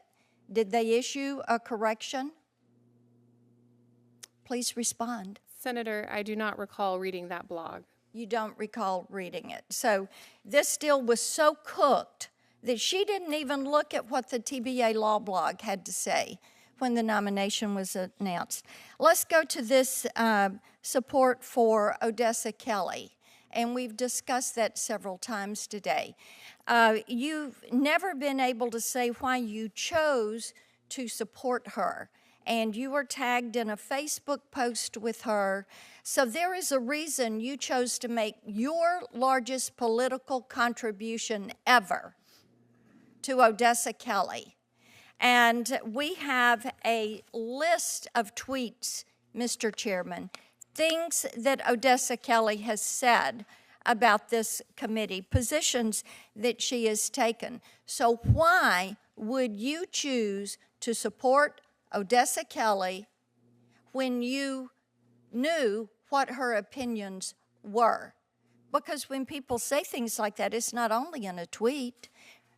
We've got it on Facebook. We have it in other instances. So would you like to provide an answer on that? Senator Cruz asked you about that, and you never could say why you supported her. Do you align with her politically? Do you agree with her? Do you think that we are aligned with the devil? What would cause you to be right out there with your best political support and contribution for her? Senator, as I said, I'm not familiar with those statements. I do not support. So you never heard her indicate anything. What did you think you were supporting? What kind of agenda were you supporting when you supported her? Senator, again, I'm not familiar with those particular statements. You have to have every candidate has a political ideology. Why would you give that support for someone who has made such statements? And let me ask you, go back to the workers' dignity, that work that you've done. Do you agree with them on abolishing law enforcement, abolishing ICE? Senator, I'm not familiar with those statements, but I can categorically say to you that I disagree with those positions. So you would not abolish ICE. Okay. The Tennessee Immigrant and Refugee Rights Coalition, and we have discussed this, and you're saying, I want you to say this for the record, so you are saying that they are lying when they say that you gave them advice and consent and help. Is that correct? Senator, the manifesto that was referenced, I am not familiar with it. So why would they think that they had depended on you for advice? And why would they note this? Did you ask them about it? Did you say, why are you referencing me and I had nothing to do with this? Did you talk to anyone? Senator, until today, I did not know that my name was listed in one of their publications. You had no idea about that. Well, do you agree with them? And I'm pulling this from a Fox 17 news report. TIRRC is calling on Metro Police to develop clear policies and refuse to help ICE carry out civil immigration enforcement in Davidson County. Do you agree with that statement? Senator, I'm not familiar with that statement, and no, I don't agree with it. You don't agree. Thank you. Senator Hawley. Thank you, Mr. Chairman. Ms. Campbell, I'm trying to understand your answers to this committee. Let's start with the workers' dignity question, because your truthfulness under oath is surely, I notice my friends across the way now are utterly uninterested in any organization you've been a part of. They're suddenly utterly uninterested in things you wrote in the past. They're utterly uninterested in who you give money to. That wasn't the case just a few years ago, but be that as it may, surely they're interested in your truthfulness. I have now counted, just as I've sat here today, 4 separate answers by you, all of them conflicting as to what exactly was your relationship with workers' dignity. So let's just get this nailed down. First of all, did you disclose your relationship with workers' dignity to this committee? Don't look at the chairman, look at me. I'm not sure that I included that. I don't remember, Senator. Oh, I think you do. The answer is no. You did not disclose it to this committee. Then you told Senator Grassley, I've never represented that group. Then you told Senator Lee, next, that you had indeed advised them, and that you'd advise them as a member of a legal advisory board. You said 10 years ago, right? Then you told Senator Cruz that, in fact, you told Senator Lee you'd advise them briefly. You told Senator Cruz, actually, you'd advise them for 3 years. Then you told Senator Durbin that it wasn't 10 years ago, it was 15 years ago. So what is it exactly? You didn't disclose your association with this radical group to the committee. You're currently listed now, your own bio lists you as a legal advisor to the Workers' Dignity Group from 2013 to the present. To the present. The Tennessee Bar Association cited your work with this group for your nomination. So what is the story? When did you start working for Workers' Dignity? Senator, more than a decade ago, for 2 or 3 years, I served on a legal advisory committee or board. So you gave them legal advice?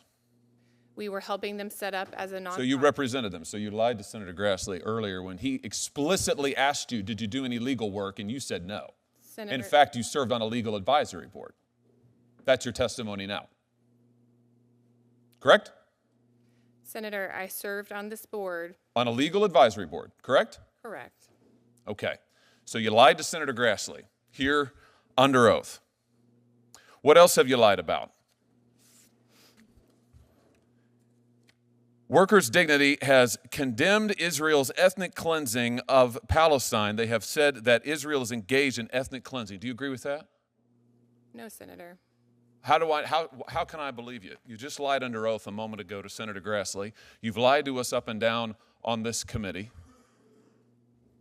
I mean, this is a serious problem, Ms. Campbell. I have to say, I've never seen a witness, never, in 5 years in this committee, sit here and lie to us and change the story person to person.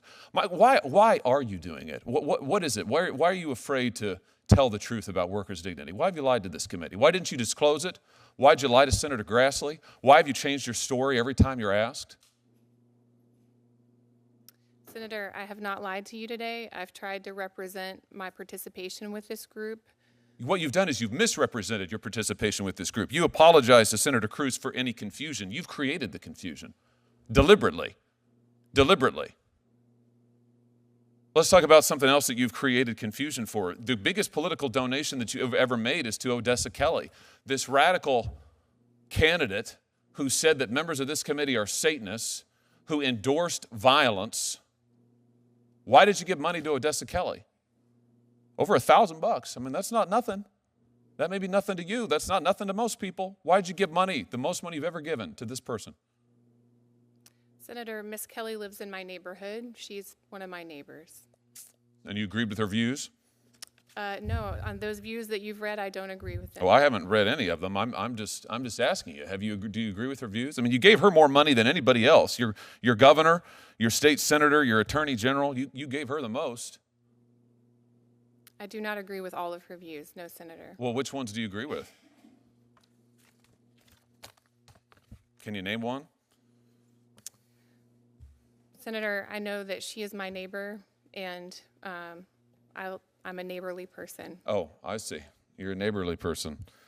Well, I tell you this.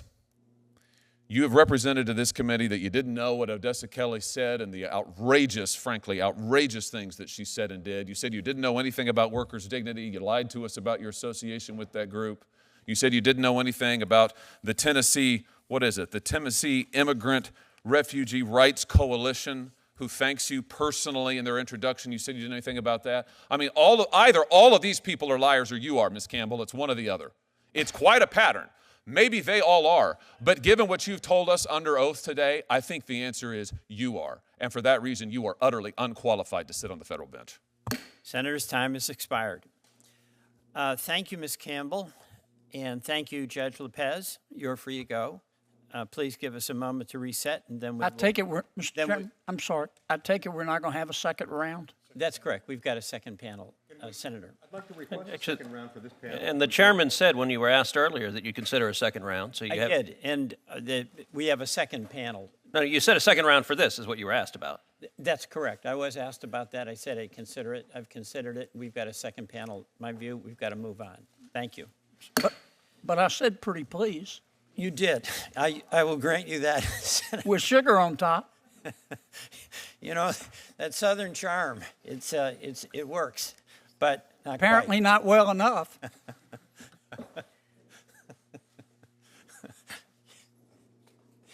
I'd ask the nominees to take their seats. Do you stand when you're? Yeah. Would the nominees stand to be sworn in? Do you affirm that the testimony that you are about to give before the committee will be the truth, the whole truth, and nothing but the truth? So help you God. You may be seated. And Ms. Henry, you may proceed with your opening statement. Thank you. Thank you, Senator Welch, for chairing this hearing, along with Senator Durbin at this point. Also, I'd like to thank Ranking Member Graham and the entire committee.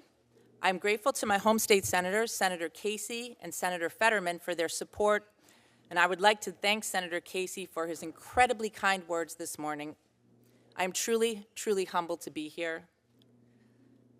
I'm especially grateful to President Biden for the honor of this nomination. I would like to introduce my family. I would not be here today without their unwavering encouragement and support. We've always been a small and tight-knit group, but we were made even smaller by the loss of my mother a few months ago. She was the heart of our family, and we miss her every day, but especially on an occasion like this.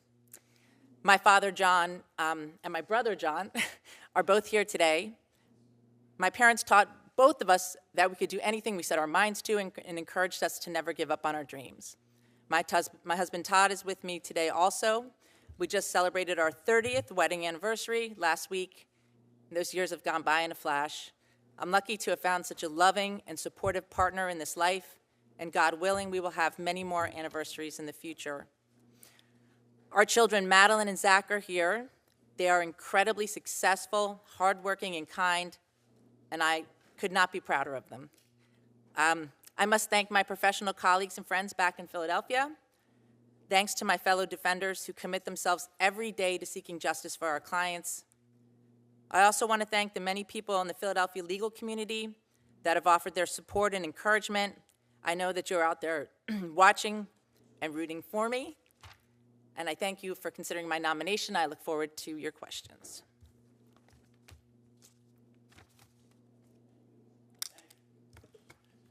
Ms. Lanthier?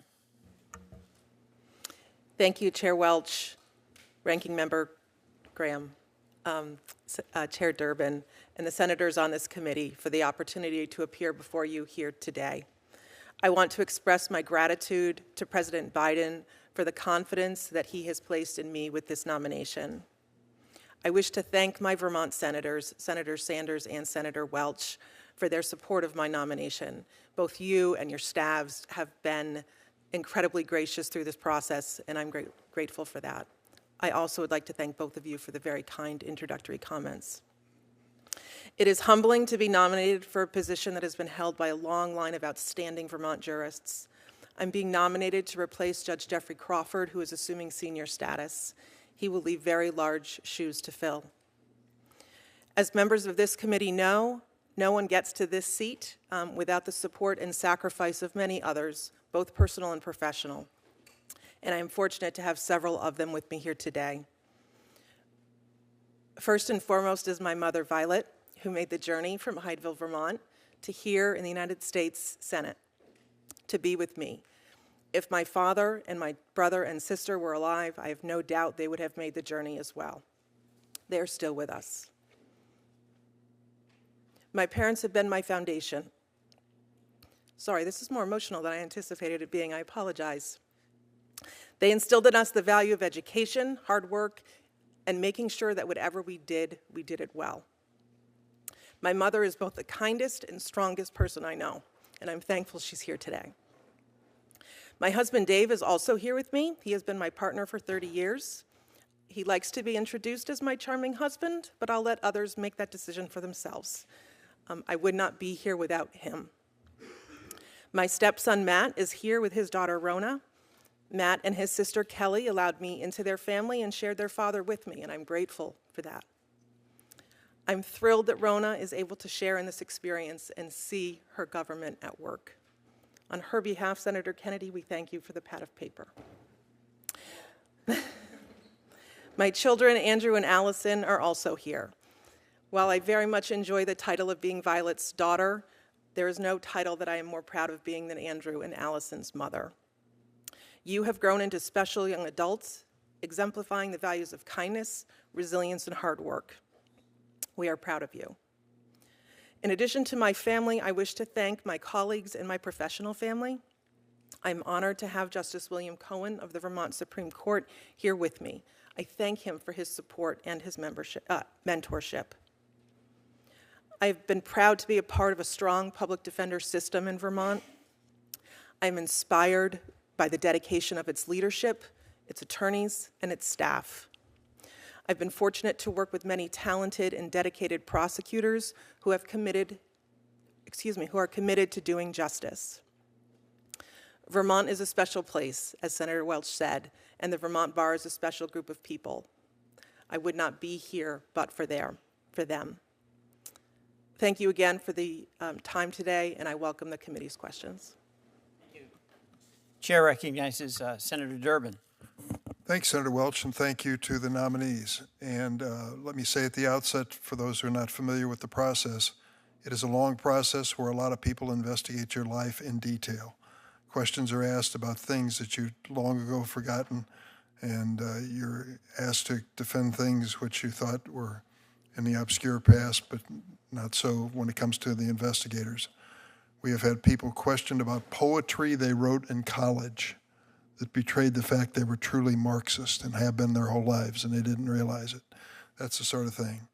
Then they go through the investigative phase of your preparation for this moment, and the American Bar Association steps in and asks every attorney who will answer the phone or answer a phone call or request for information what you're really like and what they can say about you personally and privately. And at the end of that process, I might say that both of these nominees were found well qualified by the American Bar Association, well qualified, which meant that your adversaries who had a chance in anonymity to say what they really believed said nice things, which is a good reflection on your lives. What I found struck by as I look at both of your backgrounds, what an enormous amount of court experience you've had. That's rare in these days, at least as I'm told, as I've been removed from practice myself. A few cases end up in court, a few cases end up at trial. It looks like Mrs. Lanthier, did I pronounce that correctly? Tried between nearly 50 criminal cases to a jury verdict. 50 cases to a jury verdict. I hope you're getting ready to write a book about it. Tell me about that experience. What's been your biggest surprise when it comes to jury response? Thank you, Senator. I'm such a fan of the jury system that we have. I think what surprises me the most every single time is the dedication and the drive that jurors take to really do the job well. They listen to the evidence, they listen to the judge's instruction, and they take their obligation seriously in the most serious of cases and in the most, what may seem insignificant to you and me, but is the most important to the person next to me. It is clear to those clients that the jurors have taken their job seriously. It truly is the bedrock of our justice system, Senator. Ms. Henry, you've had similar experience representing clients at every stage of the state criminal process. Any observations, philosophical in nature? Thank you, Senator. I agree with what my colleague said about the importance of the jury system. I think it's what makes our country unique and have the best system anywhere, I think. And I also think what you're right is about trying a case before a jury is not something a lot of people have an opportunity to do, especially in federal court. And I've had dozens of juries in federal court in the Eastern District of Pennsylvania. So one of the things I like to do when I'm mentoring my students, my law students, is I make sure every trial I have that I allow a law student to sit and be part of that trial and to be involved in writing the openings, writing the closings, prepping the witnesses. And I feel like that's the one thing I can give them that maybe another lawyer can't give them. And they've come back to me later when they've been working at big firms and making tons of money. And they've come back and said sometimes they'll have a partner meeting and they'll say, who's tried a case in federal court? And theirs might be the only hand that gets to go up and say, it was me, I've tried a case in federal court. So I think it's unfortunately not as frequent as I'd like it to be, but it's so important. And it really is a way to see our justice system at work. So the next thing you may have noticed in the Biden administration is women play a larger role in the selection process in this committee. Some people admire that and some resent it very much. We find it in lines of questioning which seem to have a prejudice to believe that women cannot be good prosecutors. Whether you have been or not, and both of you have defense backgrounds, what is your response to the argument that you're going to be soft on crime? Ms. Lanthier? Senator, I have represented individuals who have been the victims of crime. I have seen the impact that crime can have on folks.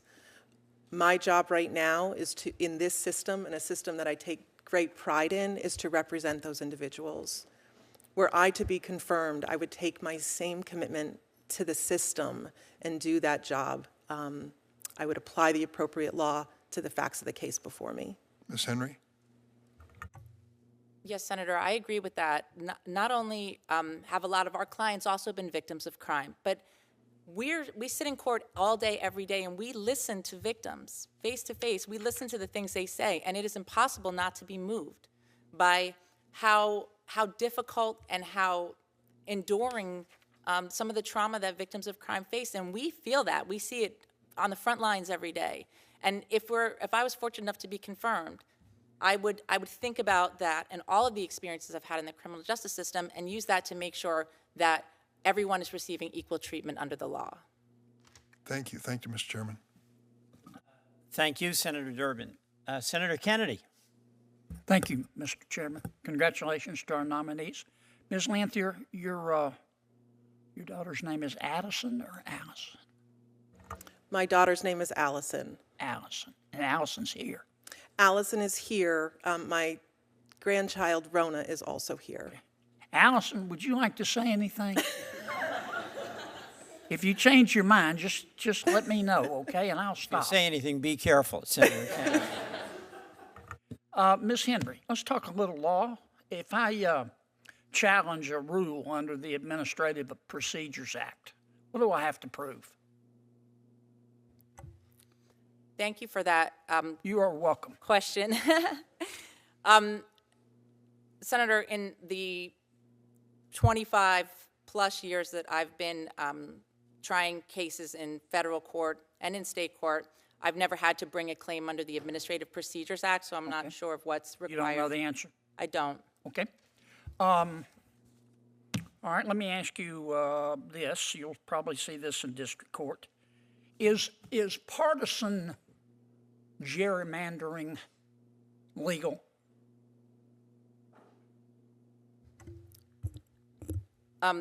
Thank you for that question. You're welcome. I think that I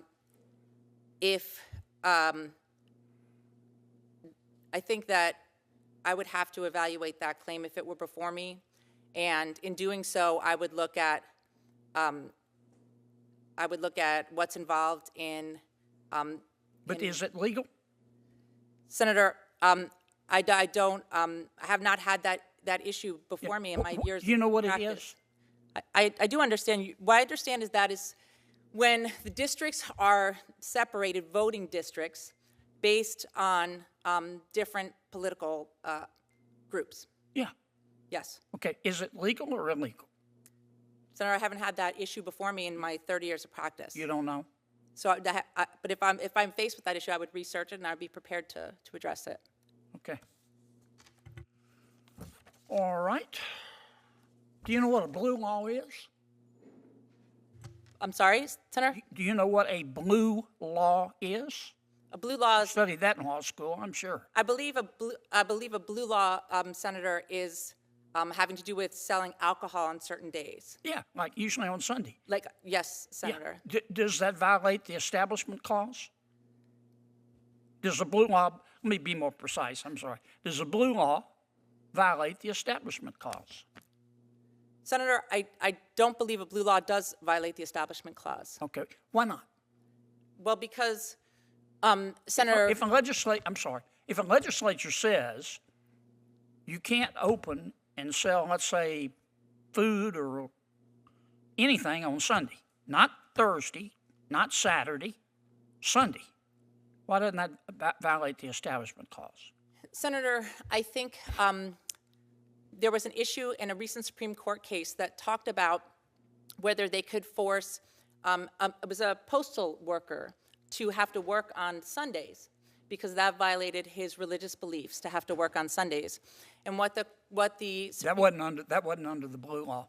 Oh no, I thought yes, I understand that. I understand that was an issue though related to the Establishment Clause, which I thought was what we were talking about. But I'm asking just a real precise question. I'm going to move on if you don't know. Okay. Tell me why, just succinctly, like you were back in law school. Okay. Why a blue law violates or doesn't violate the Establishment Clause? It seems obvious.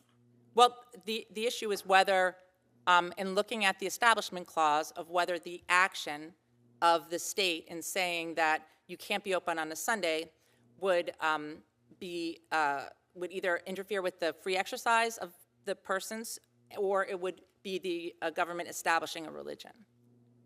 Yeah, I understand the issue. Okay. So what's the answer? So the answer is that I believe that there's case law on the fact that there can be blue laws that allow alcohol stores or places that sell alcohol to not be open on Sundays. Okay.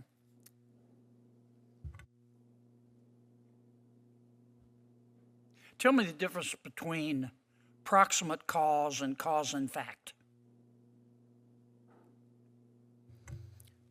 Thank you for that question. You're welcome.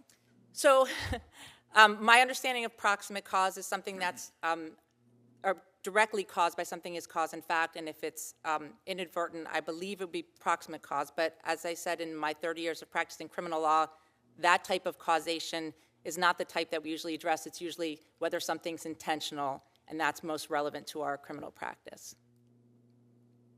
I don't understand what you just said. I'm saying when you talk about... Try it again. Okay. What's the difference between proximate cause and cause in fact?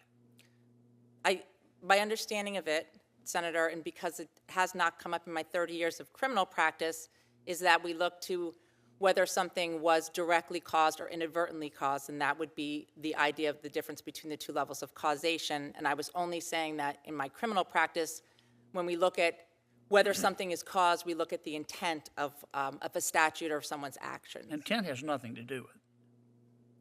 I know, I understand that. I was just simply, I was explaining in the a difference civil from case.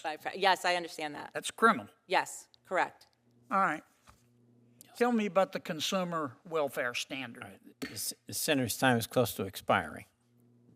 How much time do I have left, Mr. Chairman? It's just you and me. We're down to the big guns here. Can you just tell me about the consumer welfare standard real fast?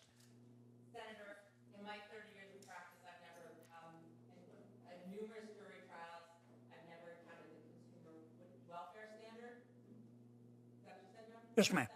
I have not. I don't know. You don't know what it is? No, but if I came across that case, You'd look it up. I sure would. Okay, you're going to be doing a lot of looking up, it sounds to me like. All right, Allison, did you change your mind? Anything you want to say? You sure? I'm good. Okay, how about vote for your mom? Yeah, do that. There you go. Thank you, Mr. Chairman. I like that last question, Senator from Louisiana. Senator's time has expired. Thank you. Just one question for each of you. One of the wonderful things I think each of you brings to this is that you're going to be serving in the communities where you've been living, and you know the people. And just, Ms. Henry, I'll ask you to reflect on what that means to you, and then Ms. Lanthier, for you to do the same thing. Go ahead. Thank you, Senator. Sorry. Thank you very much for that question and this opportunity to talk about the lawyers and the community where I live and work. In terms of the legal community, I was really moved by the people who reached out to support me in this position and who encouraged me to apply, who thought that I would be a good judge. And I know them from being on the other side of me in criminal cases. My adversaries at the U.S. Attorney's Office, I have great respect for the work they do, and I respect their integrity. And I hope and I think that they feel the same way about me. And I have a lot of support in Philadelphia in the legal community and in the civil practice. And, of course, my coworkers have really rallied around me. And everyone has been encouraging me to do this because they believe I can do it. They believe I can be a good judge. And so I'm encouraged by that. And, you know, obviously, Philadelphia is a wonderful place. This would be in the Lehigh Valley, which is beautiful and a lovely place also. So I'm thrilled at even being considered for this position. Thank you. Ms. Lanthier? Senator, that's really hard to put into words. I am the daughter of two quintessential Vermonters who taught all of us, the three of us, the importance of hard work, of taking care of your neighbor, of taking care of your community. I was born into a community where those same sentiments existed, and people supported the families and supported the children.